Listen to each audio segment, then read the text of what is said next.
October 14, 1941, just before dawn, as a pale, icy light crept over the endless Russian plains, the first hints of a winter no German soldier had ever imagined began to whisper across the eastern horizon, curling through the frosted fields like the breath of some ancient, awakening giant. The land was still, unervingly still, as if holding its breath for the brutality that was about to descend.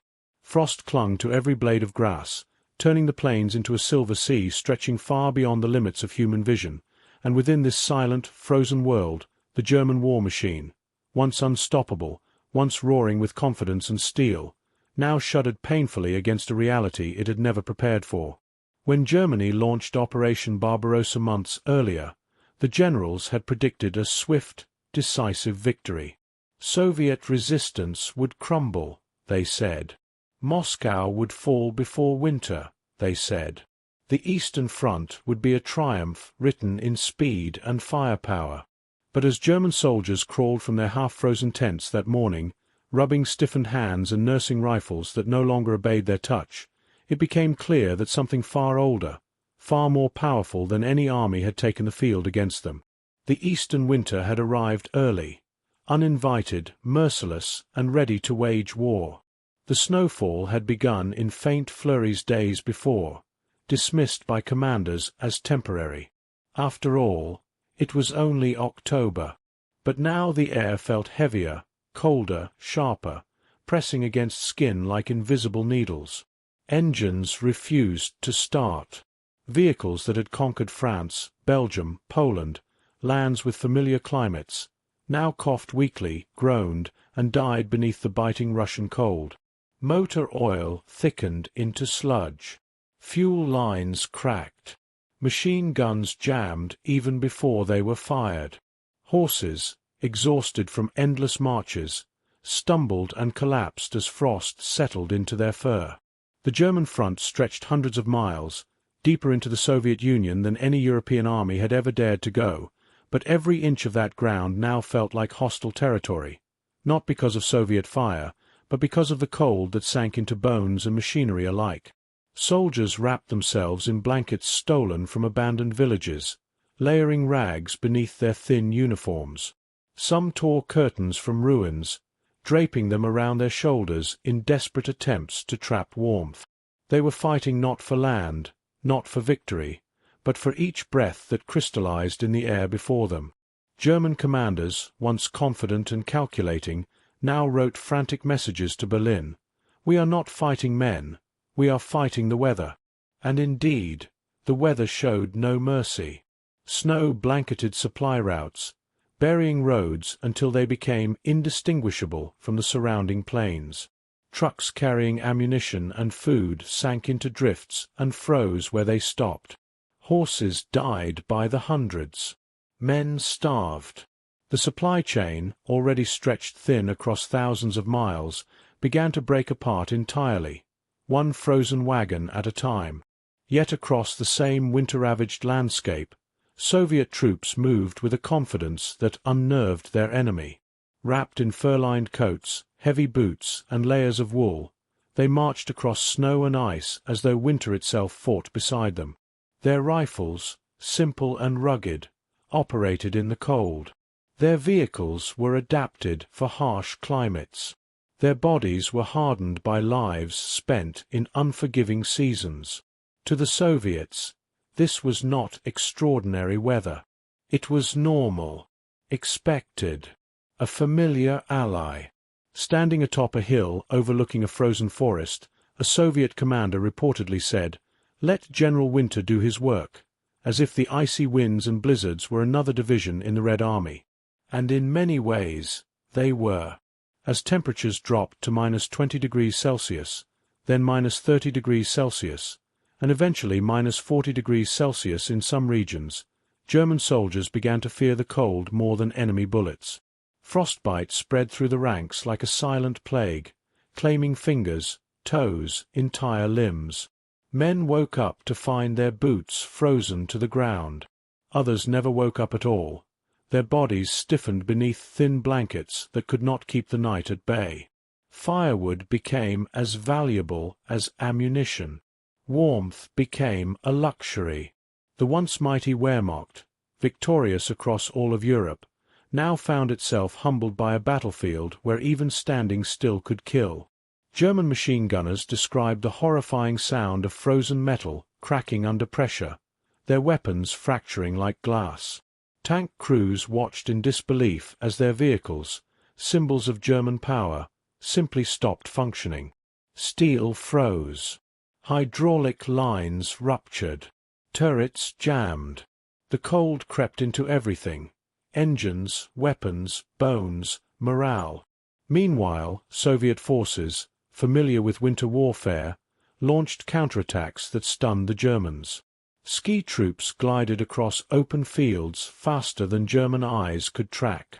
Camouflaged snipers waited patiently in white-clad positions, their breath barely visible as they fired with unnerving precision. Entire Soviet divisions appeared seemingly from nowhere, emerging from forests and snowbanks, striking and vanishing before the Germans could react. The winter gave them cover. The winter gave them speed. The winter gave them strength. For German commanders, the realization came slowly, as the days grew shorter, the winds harsher, and the snow deeper, that they had underestimated not just the Soviet military, but the land itself. No amount of training prepared them for the way boots froze solid overnight, for the way food turned to ice before it reached their mouths, for the way the simple act of breathing became painful as cold air tore into lungs. In Berlin, Hitler raged at reports of delay and failure. Victory had been promised. Moscow should have fallen by now. Yet the closer the Germans moved toward the Soviet capital, the colder and more unforgiving the world became. Some German officers argued that the campaign should halt until spring. But retreat, Hitler insisted, was forbidden, and so they marched deeper, into weather that no European army had survived in centuries. Soldiers cursed the wind. Commanders cursed their maps. Engines cursed the cold. And the eastern winter, silent, relentless, emotionless, kept advancing, conquering more German troops than any Soviet weapon ever could. The winter was not a season. It was a battlefield.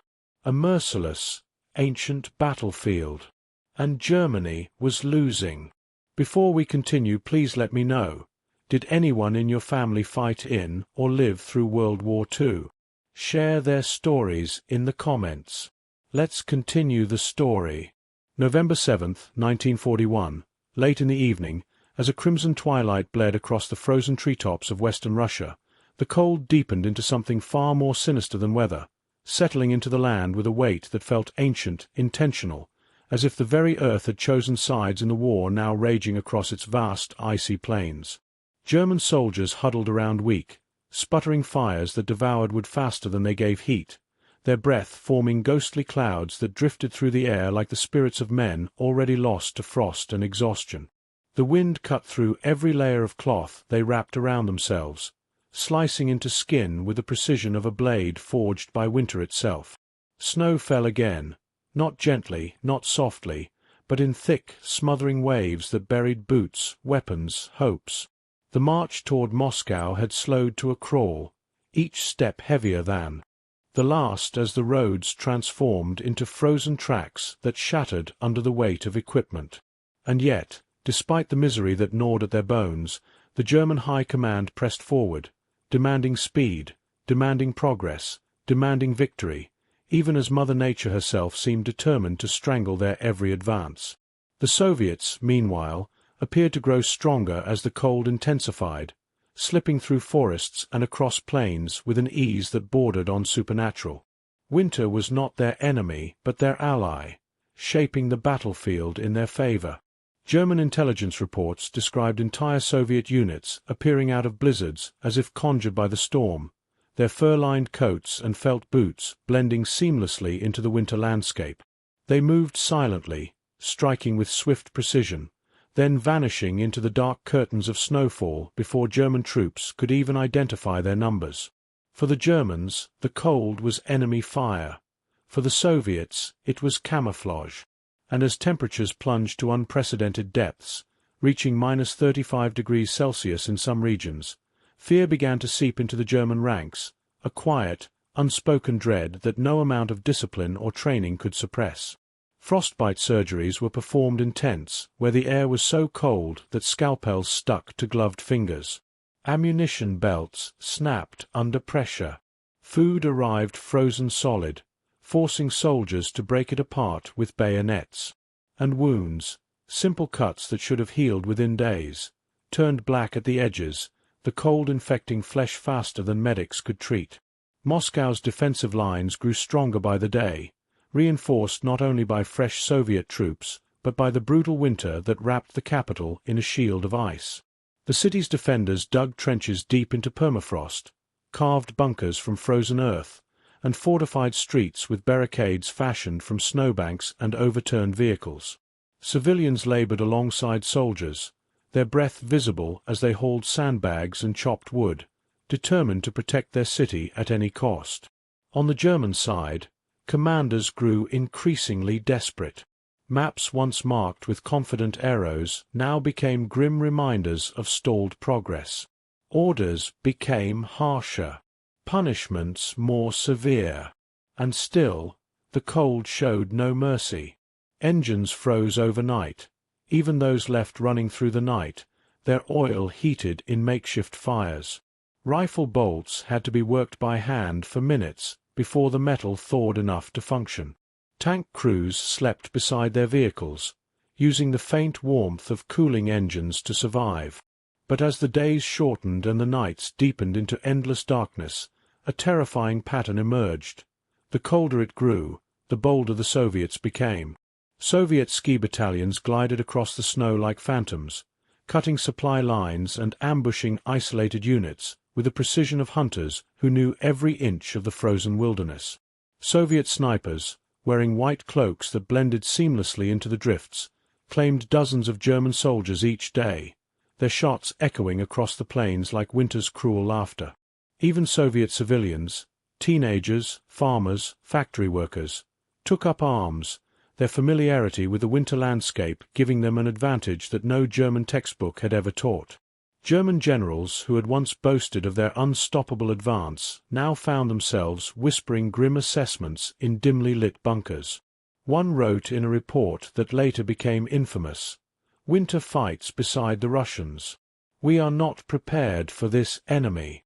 The Eastern winter had become a sentient force on the battlefield, crippling morale, freezing equipment, and claiming lives in silence. Still, Hitler demanded movement, demanding that the Wehrmacht push toward Moscow with unrelenting force. It didn't matter that the roads were gone, buried beneath snow and ice. It didn't matter that fuel shortages grew worse each day. It didn't matter that men froze to death at their posts. Victory was expected. Failure was treason. And so, despite every warning, every sign of approaching catastrophe, new orders arrived. Advance.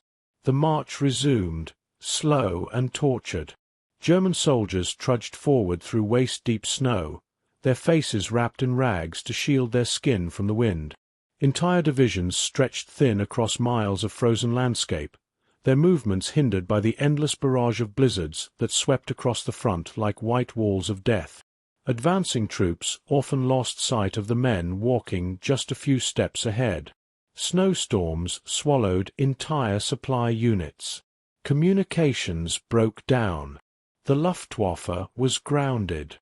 Even the stars disappeared behind thick, icy clouds. And amidst this chaos, the Soviets waited. They knew the land. They knew the cold. They knew exactly when the German lines were weakest. When the blizzard finally broke on November 13th, Soviet artillery opened fire, shattering the morning silence with thunder that rolled across the plains. Shells rained down on frozen German positions, where soldiers struggled to take cover in trenches too hard to dig deeper. The bombardment was followed by waves of Soviet infantry, their coats blending into the whiteness as they stormed forward with fierce determination. German rifles jammed. Machine guns failed. Tanks refused to start.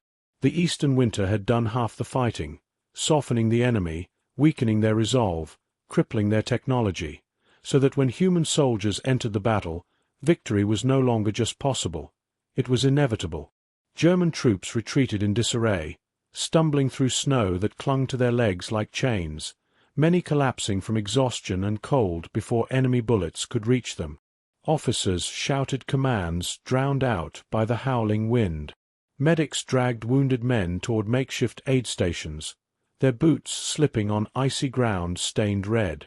But the Soviets pressed on, relentless, harnessing winter like a weapon forged in Mother Russia herself. And as darkness fell once more, the temperature plunging to lethal lows, the truth settled across the battlefield like another layer of snow. Germany was fighting an enemy it could not kill, could not outmaneuver, could not outthink. Winter had become the ultimate Soviet general, waging war with freezing winds and blinding blizzards. And the Germans, ill-prepared, underdressed, and overextended, were caught in a war they had never studied, never respected, never believed would matter. But now it did. And it was only the beginning. November 28, 1941, just after midnight, as a pale moon struggled to pierce the swirling sheets of snow that whipped across the Russian steppe, the temperature plunged again, falling so sharply that even the air itself seemed to crack under the strain, and the German soldiers who lay shivering in their makeshift positions felt a cold so deep it settled not merely into their skin, but into their minds, their spirits, their hopes. The night was so dark that the horizon disappeared, and the world shrank to the narrow circle illuminated by flickering lanterns that fought desperately against the storm. The wind carried a mournful howl, dragging icy crystals across the frozen earth with the sound of sand scraping against glass. It was a night that felt less like weather and more like punishment, a night in which even the most hardened German officers admitted silently to themselves that they had never imagined such conditions existed outside nightmares. Frostbite victims filled the aid tents faster than any Soviet attack ever had. Medics worked with numb fingers, slicing away blackened flesh that crumbled like ash beneath their scalpels, their breath fogging the frigid air as they whispered prayers for the men whose bodies winter was devouring piece by piece. Some soldiers tried to warm their hands over candle flames only to scream as their skin blistered. Others clasped rifles so cold the metal tore at their palms, peeling skin away with every grip. Yet orders continued to arrive from headquarters. Hold the line. Advance where possible. Maintain pressure on Moscow. It was madness, many officers whispered. Madness to fight a war in conditions where even standing still could kill. And if the cold was merciless, hunger was worse. Supply routes were severed by blizzards or cut by Soviet ski battalions that struck with uncanny precision. Soldiers rationed crusts of frozen bread, chiseling at them with bayonets because their teeth could not break through the ice. Water froze inside canteens. Soup became a block of ice before it reached the front lines. Men stole food from horses, then watched in despair as those same horses collapsed, their bodies stiffening in the snow until they became grotesque monuments to the suffering of the front. Officers sent frantic requests to Berlin for winter clothing. The response was silence, or worse, denial. High Command insisted winter gear was unnecessary, that the Soviet Union was on the brink of collapse.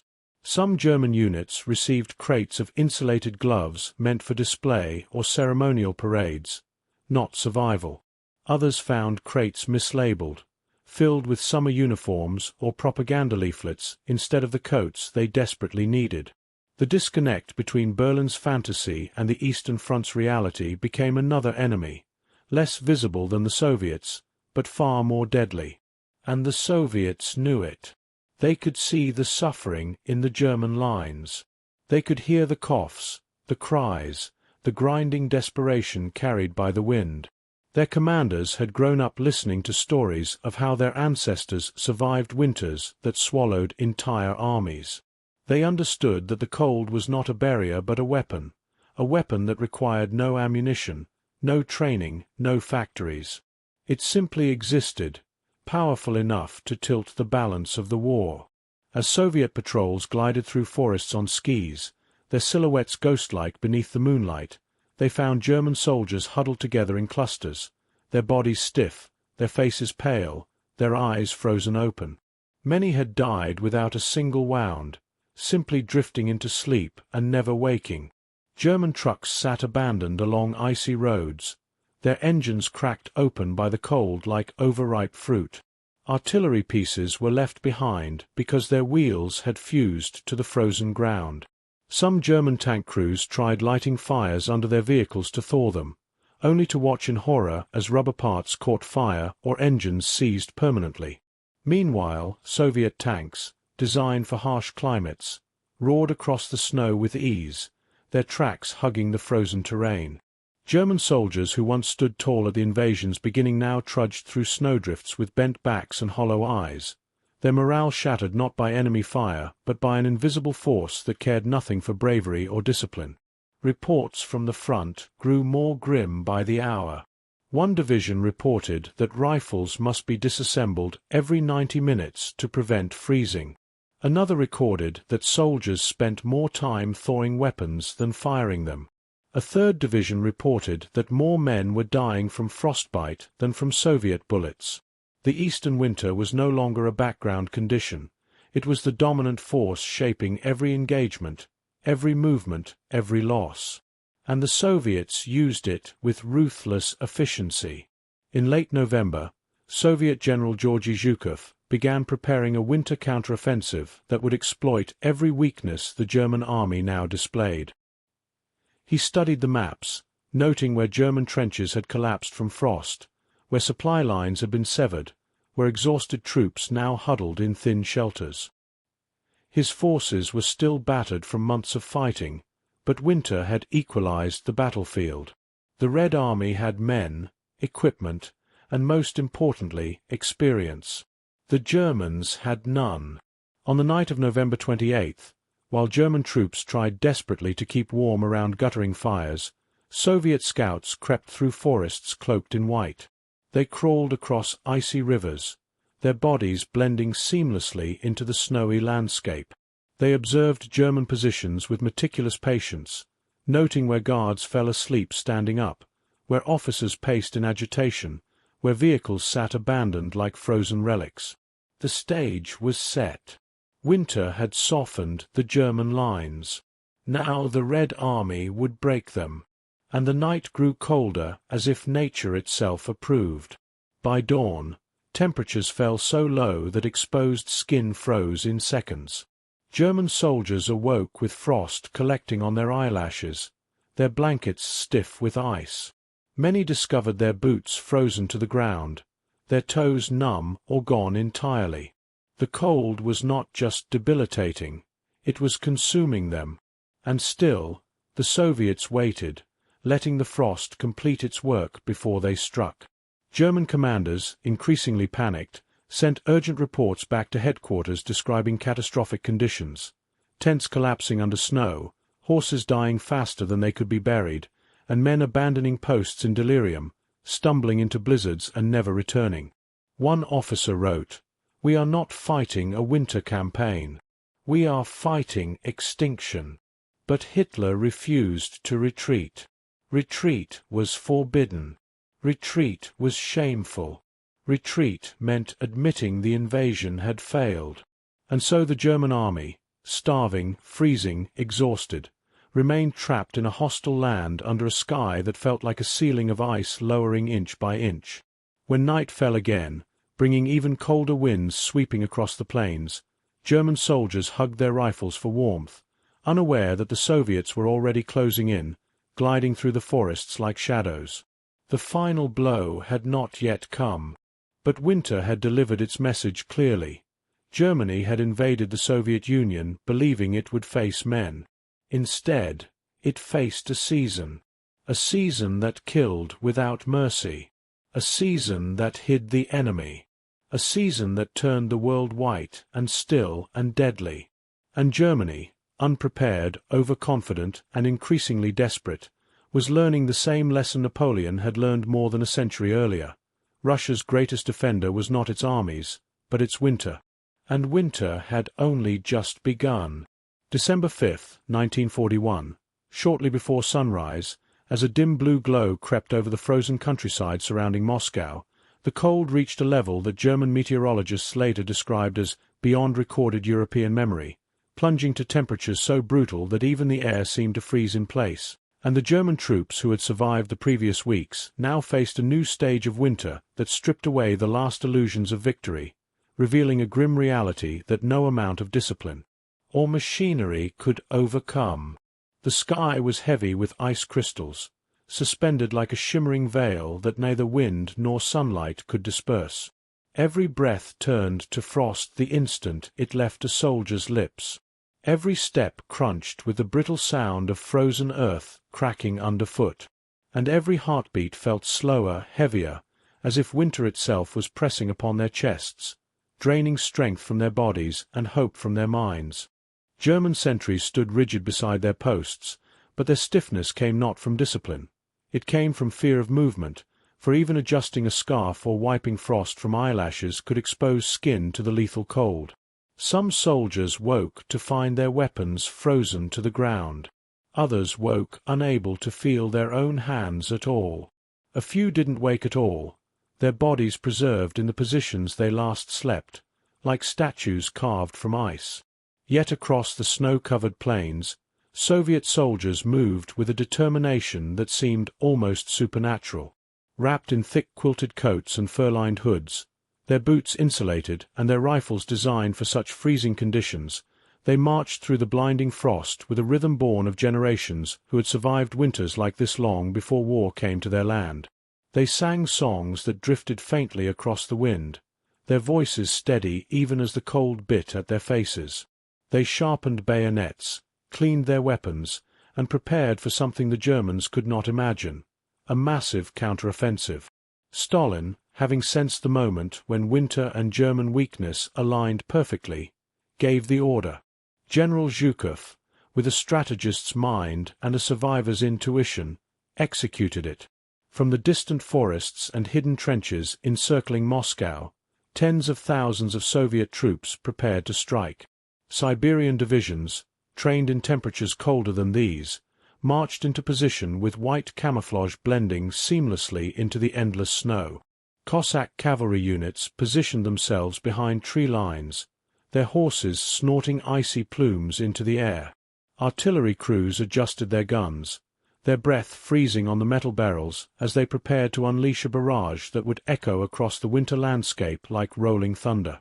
And all the while, the German front lines weakened under the relentless cold. Communication wires snapped from frost. Radio equipment failed. Vehicles refused to start. Soldiers burned anything they could find, ammunition crates, wooden doors from captured villages, even pieces of their own fortifications, to keep warm for a few minutes longer. Officers paced in desperation, their maps cracking when unfolded, their ink freezing inside the wells. The distance to Moscow had shrunk to a mere handful of miles, so close that some German troops claimed they could see the faint glow of the city's lights at night, but it might as well have been another continent. Every German advance slowed to a crawl. Every retreat risked collapse. Every choice carried consequences that winter magnified 100-fold. When the Soviet counteroffensive began in the early morning hours of December 5th, it struck with the force of a storm long awaited. The first shells fell upon German positions with a deafening roar that shattered the fragile stillness of dawn. Explosions erupted across the snowfields, sending fountains of ice and earth into the air. German soldiers, already numb from cold, stumbled in panic as Soviet infantry surged forward through the smoke and snow, their movements swift and coordinated. Siberian troops, legendary for their resilience, charged with skis strapped to their feet, gliding across the terrain at speeds the Germans could neither match nor comprehend. Machine guns rattled. Mortars boomed. Icicles shattered beneath the weight of vibrations. The German lines buckled almost instantly. Officers shouted commands drowned by artillery fire. Messengers collapsed in the snow before they could deliver orders. Units that had once marched victoriously across Europe now found themselves overwhelmed by an enemy who seemed unstoppable, strengthened rather than weakened by the brutal conditions that had nearly destroyed the Wehrmacht. Panic spread rapidly. No amount of training could steel men against the sudden realization that the tide had turned not because of strategy alone, but because the land itself had turned hostile. The Germans were foreigners in a world of ice. The Soviets were its children. Snowstorms intensified the chaos, blinding German troops while Soviet soldiers moved with practiced ease. The wind howled so fiercely that it carried the screams of the wounded across miles, leaving surviving soldiers haunted by echoes they could not locate. Frozen rivers cracked beneath the weight of retreating battalions. Bridges collapsed. Roads vanished beneath fresh drifts. And all the while, Soviet cavalry thundered through tree lines, sabers glinting beneath the pale morning sun as they cut into German flanks with terrifying precision. The retreat that followed was not organized. It was not controlled. It was survival. Officers rode along the lines, shouting for order, but their voices disappeared into the wind. Soldiers abandoned vehicles, knowing they would never start again. Artillery crews spiked their guns before fleeing, unable to tow them through the snow. Some men discarded heavy equipment just to move faster, shedding helmets, ammunition belts, even boots whose frozen leather tore their skin apart. German horses collapsed in droves, their bodies forming grim markers along the retreat routes. Fuel trucks froze solid. Medical wagons overturned. And as the Soviet advance pressed harder, German commanders realized with horror that they no longer faced an enemy army. They faced an enemy season, wielded by the Soviets with flawless mastery. Reports from the front reached Berlin in fragmented, desperate transmissions. Morale collapsing, lines overrun, temperatures lethal, no shelter, enemy unstoppable. Hitler refused to believe them. He demanded renewed offensives, insisting victory was still possible if the German soldiers simply willed it.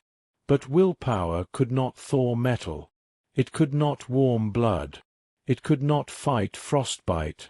And it could not change the fact that winter belonged to the Soviets. As December deepened, the German army's retreat grew more chaotic.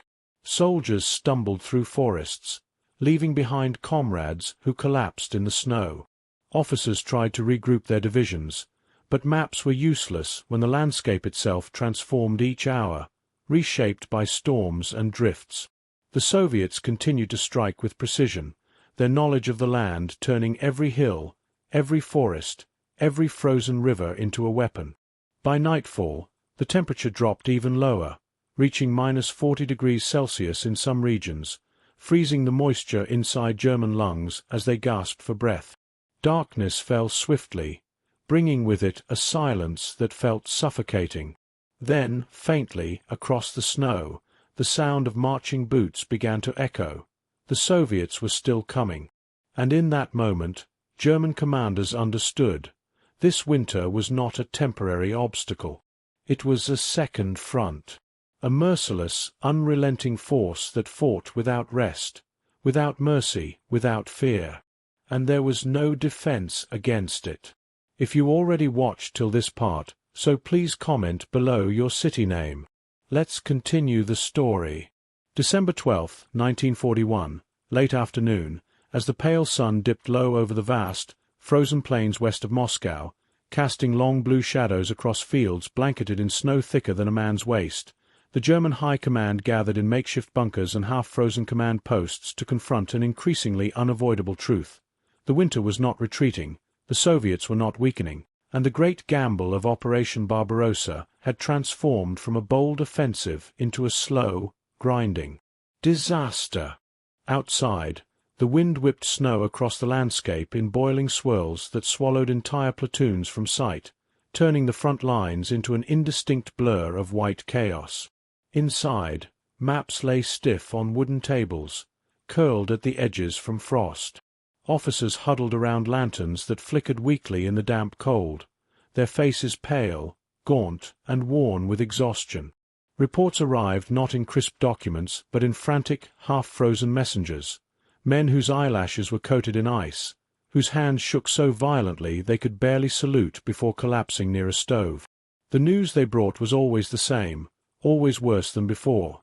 Units disintegrating under the cold, supply trucks stranded miles from the front, entire companies reduced to fewer than 10 men fit for combat. German commanders attempted to reorganize, to reposition their shattered divisions into defensible lines, but every plan they drafted crumbled the moment it met the reality outside their bunker walls. The weather had severed roads, frozen rivers solid, and buried trenches beneath drifts that refilled as quickly as soldiers dug them out. And the Soviets, unyielding, emboldened by the brutal winter, continued their relentless advance. Across the front, German soldiers struggled to survive conditions no training manual had ever prepared them for. In forests where pine branches sagged under the weight of ice, exhausted infantry huddled around tiny fires that offered only enough warmth to keep a man conscious, not alive. Some wrapped rags around their boots to prevent their toes from freezing black. Others tore lining from their coats to wrap their rifles, hoping to keep bolts from locking into immovable blocks of steel. But still, weapons jammed. Still, engines froze. Still, men collapsed mid-march, their bodies stiff within minutes as winter claimed them as quietly and efficiently as any Soviet bullet. Meanwhile, Soviet troops, many of them Siberians hardened by even colder climates, moved with confidence through the storm. Their white camouflage cloaks fluttered like ghostly wings as they skied between tree lines, flanking German positions with a speed the Wehrmacht could not match. Their rifles fired reliably. Their artillery crews operated with precision. Their horses, bred for cold, pushed through drifts that would have swallowed German transport animals whole. It was as if the land itself favored them, shielding their movements and amplifying their strength. On the German side, morale plummeted. Letters home, those that survived the journey, spoke of despair far deeper than tactical setback. "We are freezing to death," one soldier wrote. "Our greatest enemy is not the Russians. It is this winter." Commanders attempted to keep discipline intact, but there were limits even to German efficiency. Frostbite cases surged. Medical tents filled with men whose fingers had turned black, whose feet had frozen so severely they could no longer stand. Doctors, overwhelmed and undersupplied, were forced to make decisions no man should ever have to make, which soldiers could be saved, and which were already beyond help. And through it all, the Soviets pushed harder. They launched nighttime raids, their boots crunching across the snow as they closed in on German trenches. They attacked fortified villages from unexpected angles, skiing across frozen lakes and appearing behind German defensive lines. They exploited every weakness the winter created, every delay caused by frozen equipment, every faltering unit too exhausted to respond quickly. By mid-December, German divisions were no longer aligned in neat formations. They were scattered fragments, isolated clusters of men fighting desperately to hold their ground. Communications broke down so frequently that entire regiments sometimes operated for days without contact from headquarters. Commanders sent runners who never returned. Radio operators adjusted knobs endlessly, praying for signals that came only as faint, broken whispers beneath the crackling static of freezing airwaves. And in Hitler's headquarters far from the front, the Führer issued impossible demands.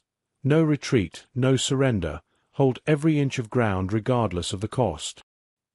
He refused to accept that winter itself had become a strategic force, one the Soviets wielded with devastating effect. "Stand fast," he ordered. "Fight to the last man." But nature, unlike armies, does not obey commands. As the Soviet counteroffensive gained momentum, entire German positions began to collapse. Villages that had been taken in the summer were now lost in hours. Bridges over frozen rivers became choke points where retreating units clashed with advancing Soviet forces, creating chaotic scenes of gunfire, smoke, and exploding ice.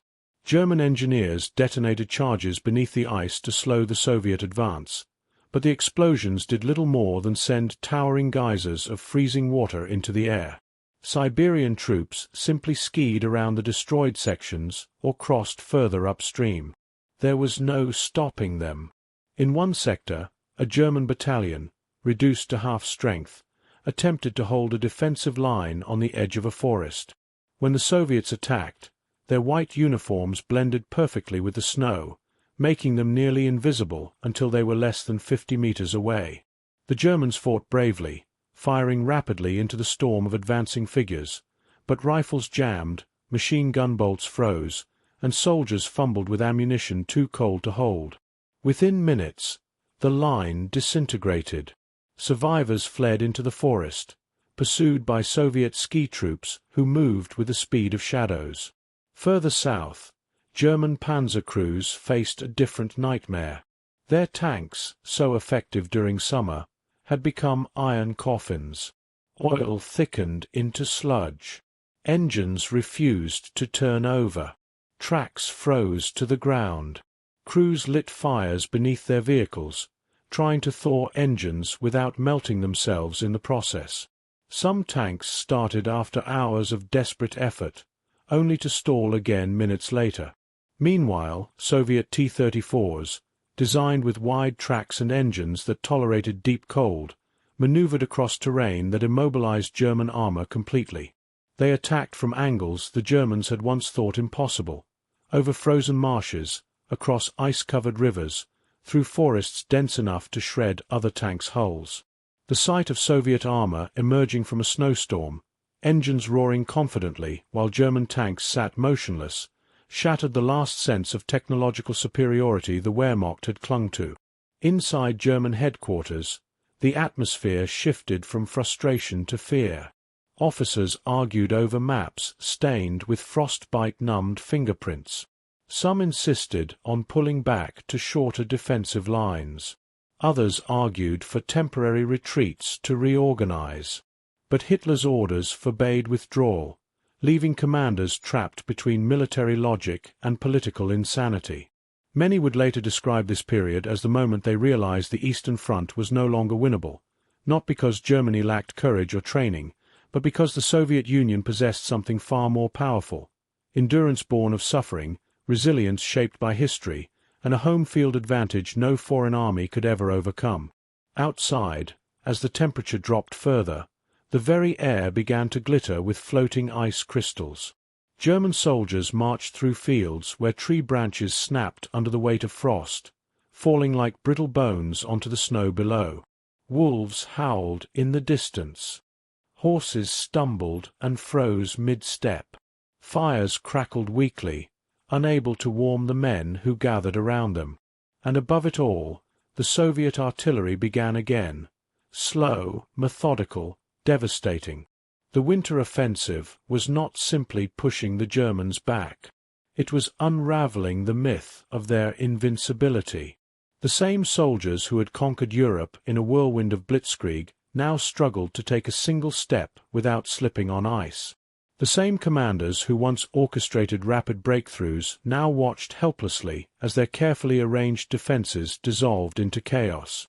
The same confidence that once fueled the Wehrmacht now crumbled beneath the weight of cold, far more unforgiving than any enemy. The Eastern winter had become a weapon, silent, merciless, and perfectly aligned with Soviet resolve, and no German commander could deny it any longer. December 20th, 1941, just before dawn, as a faint grey glow crept over the snow-buried forests east of Smolensk and cast a pale shimmer across the frozen rivers that wound through the landscape like veins of solid glass, the German Eastern Front entered a phase that commanders later described not as a retreat, nor as a defense, but as a fight for sheer survival against an enemy that was no longer merely the Red Army, but the full, unrestrained force of the Soviet winter itself. The wind, once sharp and cutting, had become a continuous howl, an unbroken roar that clawed at exposed skin, tore canvas from supply trucks, and shook the walls of wooden bunkers with a fury that seeped into every soldier's bones. In positions where German infantry had dug shallow trenches, the snow filled them within minutes, burying rifles, ammunition crates, and sleeping men before they could even react. Entire outposts vanished beneath drifts so deep they erased the landscape, and patrol routes that had existed the day before were now indistinguishable from the surrounding white void. Inside makeshift shelters, where officers hunched over dim lanterns and maps that curled from frost, the air hung heavy with despair. Reports poured in, each one worse than the last. Divisions reduced to a third of their strength, supply lines severed by storms, horses dying faster than they could be replaced, and frontline units surviving on half rations as fuel reserves dwindled to critical levels. The Red Army, sensing the shift in momentum, pressed forward relentlessly. Their attacks, once predictable, now came from every direction, day, night, through forests, across frozen rivers, even over open plains where Soviet tanks carved paths through the snow with an ease that German armor could not replicate. As morning light struggled to break through thick clouds, a German regimental commander near Tula stepped outside his bunker, boots sinking deep into fresh snow, and surveyed what had once been a well-ordered defensive line. Now it was a scattering of half-frozen figures moving slowly between shattered huts, their breath visible in ragged plumes. Some carried rifles whose bolts had frozen shut. Others limped on feet wrapped in rags. A few simply stared blankly at the horizon where Soviet artillery flashes flickered like distant lightning. The commander clenched his fists inside thick gloves, trying to will warmth into his fingers, but even the gloves were stiff as wood. He knew that discipline alone could not sustain soldiers in conditions like these. The winter was breaking them, mind, body, and spirit. And yet, as the Soviets launched another barrage, the Germans returned fire, not with hope of victory, but with the instinctual determination to survive another hour, another minute, another breath in a landscape intent on swallowing them whole. Further north, near Kalinin, a group of German panzer crews attempted to start their tanks in preparation for a Soviet breakthrough. They had been working for hours. Fires burned beneath tank hulls.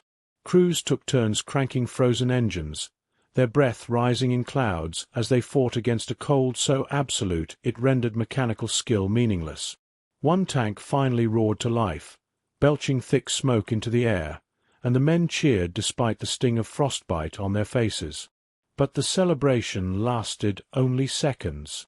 As the crew attempted to move the vehicle, the tracks, frozen solid to the ground, snapped several support wheels in half. The tank sagged and died again, steam rising from the engine as it surrendered to the elements. The crew exchanged hollow looks. Defeat, disbelief, and exhaustion mingled into one. They knew that without armor, their sector would fall. And indeed, hours later, Soviet T-34s broke through the forest line, their engines rumbling confidently as they advanced through snow that swallowed German trucks to their axles. The T-34s fired shell after shell into German positions, pushing infantry back in a chaotic retreat through drifts that slowed every step. German field hospitals, overwhelmed and understaffed, struggled to treat the influx of frostbite victims. Inside tents reinforced with canvas and logs, medics worked by lantern light, their breath freezing in midair. Patients lay on wooden cots, wrapped in blankets that did little to stop the cold from creeping into their bones. Some moaned softly. Others stared silently at the ceiling, their hands blackened, their ears swollen with frostbite, their skin peeling from exposure. Doctors amputated when necessary, saws scraping through bone while assistants wiped sweat, only for it to freeze instantly on their brows. Outside, new casualties arrived by sled, some already unconscious, others begging for warmth that did not exist. The medics had no answer for them. Blankets and bandages could not fight temperatures that plunged to -40 degrees Celsius. The winter was claiming more men than Soviet bullets ever could. In Berlin, far from the front, Hitler refused to acknowledge the catastrophe unfolding. "Hold your positions," he ordered. "There will be no withdrawal." His generals, some of whom had seen the eastern winters of past wars, understood the magnitude of the disaster but lacked the authority to countermand him. They pleaded for tactical retreats, for strategic realignment, for the chance to save what remained of their forces. Hitler dismissed them, insisting that sheer willpower could overcome weather and enemy pressure alike. But on the front, willpower froze just as quickly as steel. German soldiers, once the embodiment of discipline and efficiency, now huddled in clusters around tiny fires, their rifles resting uselessly beside them. Some cried quietly, others prayed. A few whispered to one another about the impossible cold, describing how it seemed alive, as if winter itself were stalking them, waiting for the moment their strength faltered. The Soviets, by contrast, seemed only to grow stronger. Reinforcements arrived daily. Fresh divisions from Siberia, whose white camouflage and fur-lined uniforms made them nearly invisible against the landscape. They advanced through storms that would have halted any other army, skiing across snowfields and circling German positions with the ease of hunters tracking wounded prey. Their commanders understood the terrain intimately. They used frozen rivers as highways for troop movement. They launched surprise attacks during blizzards, knowing the Germans could not see even a meter ahead. They struck at night, when temperatures were at their lowest and German sentries were weakest. And each successful assault pushed the Germans further back, sometimes a few kilometers, sometimes more, breaking their lines piece by piece. By December 25, 1941, Christmas Day, German troops along the front attempted to celebrate quietly. Small fires crackled beneath shelters carved from snowbanks. Soldiers opened packages from home, their letters trembling in gloved hands. Some sang carols softly, voices cracking with cold. But the celebrations were short-lived. Soviet artillery began pounding their positions before dawn, the shells exploding in bursts of fire that lit the sky with a red glow. The Germans scrambled to their posts, their meager holiday forgotten as they braced for yet another assault. The Soviet infantry advanced moments later, their silhouettes barely visible through blowing snow, and the Germans fought back with what little strength they had left. It was not a battle for territory anymore. It was a battle to keep from being erased entirely. As the year drew to a close, German commanders finally realized the full truth.